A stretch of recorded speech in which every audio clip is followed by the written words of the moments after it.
بسم الله الرحمن الرحيم. يا أيها المزمل قم الليل إلا قليلا نصفه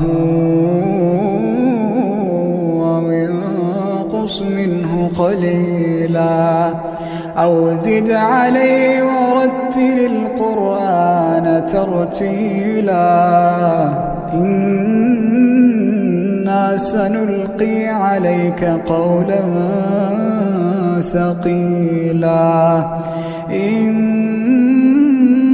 ناشئة الليل هي أشد وطئا وأقوم قيلا إن لك في النهار سبحا طويلا واذكر اسم ربك وتبتل إليه تبتيلا رب المشرق والمغرب لا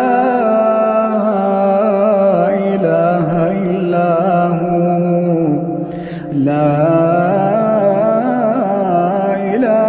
إلا هو فاتخذه وكيلا واصبر على ما يقولون واهجرهم هجرا جميلا.